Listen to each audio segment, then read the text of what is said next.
create a hierarchy of XML files in which at the root level our Evo9 base XML file will just tell us what a fuel map consists of. It consists of air fuel, load, and RPM. And specifically, once you get down to the specific ROM ID level, we know exactly where that map lives within this map. This is just a hexadecimal address within the ROM image file. So when we open up, if we had a different Evo9 ROM image that was not 885.90015, we would still get this Evo9 base parent, but we would get a different XML file that provides a different address for where the high octane fuel map actually lives in that other version. So that'll help you understand exactly how things are structured in EcuFlash. It's based on inheritance. It's based on XML files that can be edited directly, which we'll get to in the next video, or it can be edited graphically in the EcuFlash application. Hi, this is Recompile, and in this video we're going to go over some of the more specific details of how EcuFlash works when you're tuning your Evo. So in the last video we covered a lot of the basics of EcuFlash, how to read your ROM image, how to save it, what a map consists of, the various scalings that live within a map definition, and we covered the basics of inheritance in EcuFlash, in which your parent ROM XML definition gives you the basic structure of your ROM image, and then in your specific ROM ID's XML file we get the specific addresses of where all these tables are defined within your specific ROM version. So what I'm going to do is I'm going to browse out to my installation folder for EcuFlash. Yours will probably live in C/program files, OpenECU /EcuFlash.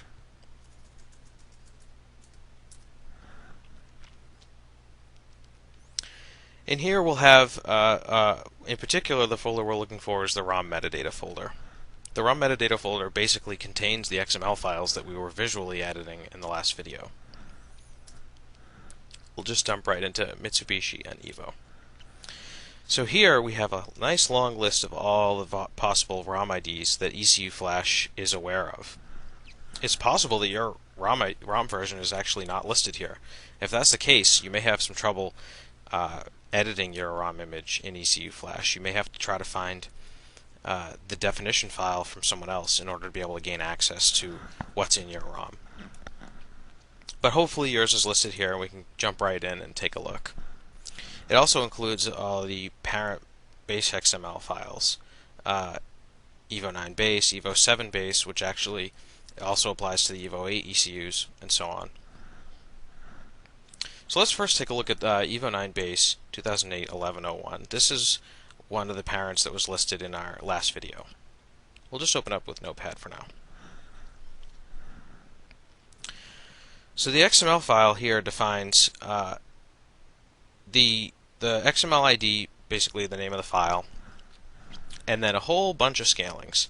These are all the possible scalings that EcuFlash will know about when dealing with an Evo9 ROM. It contains all the formulas to do all of the conversions to make all of the binary data in the ROM image readable to you as a user. Scalings are typically defined at the top of the ROM image just for readability's sake. Below that we have the table definitions. So again, this is the same type of data that was listed visually, just now listed in XML. And whenever someone adds functionality or revises functionality, you're probably going to be pasting new information into an XML file. The information will consist of table definitions, describing the name of the table, what category it belongs in, basically what group to put it in when you're looking at an EcuFlash, a 3D table or a 2D table, and other possible settings. So including the scaling to use, and so on. Now you'll note that basically the same as we had in our last video, there is no address definition in this XML file. So this XML file is just setting us up for what a table looks like, but not necessarily where a table lives. That will be defined in the specific ROM ID version XML file, which we'll look at next. So if we go down to the bottom of this XML definition file, or almost to the bottom, you'll see that I've actually added some additional features. In particular, what I've added is some OBD2 inspection patches. This is a great patch.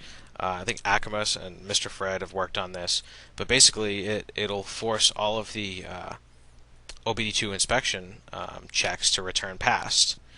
So just so you can understand how this is accomplished, what they've done is they've gone out and they've found what the OBD2 inspection tables consist of and also where they live. And what we've put in this Evo 9 base XML file, something that all Evo 9 ROMs will have in common, is just the layout of these tables. So we have some 1D tables that just consist of a single value. We have some 2D tables that will consist of just a couple values, and we have some descriptive blobit tables, which basically a blobit is essentially a way to access individual bits within a specific byte in the ROM image file. All that means is the ROM may handle several different features in the same byte, and in order to be able to turn one feature on and not affect the other, or one feature off and not affect the other, we do that with blobits by allowing us to edit a single bit at a time. So this one byte of data contains 1, 2, 3, 4, 5, 6, 7, 8. It contains 8 different bits to make up the byte that exists for this particular check. It consists of the EGR, the O2 sensor, and so on. So using a blobit scaling, we can get really specific and say, well, we want the heated catalyst check to return pass, but we don't care about the evap system, and so on. This is a more recent development in EcuFlash, and if you have an older version of EcuFlash, you may not have blobit support, but you definitely should update, because it's great to be able to go in and see what each bit represents in the ROM. I also have a heater patch, which basically just sets us up with a bunch of addresses. We have some other ECU periphery data. So all this stuff that I've added to the end, all you really need to worry about is that this is where you would add content if you're adding new table definitions into an XML file. So if someone says, oh, you don't have your MUT table represented on your EcuFlash, or if someone says, just go into your MUT table and change, MUT00 to this and so, well, you may not have a MUT table visible in your EcuFlash. And if it's not visible in EcuFlash, it's because it's not defined in these XML files. So what you'd have to do is find what exactly belongs here and paste it in. Once it's pasted in, you should have access to it in EcuFlash visually. You just make sure that you get everything in before the end ROM tag. So that's what our Evo 9 base looks like. We basically don't have any addresses, we just have structure. If we look at our 885.90015 XML,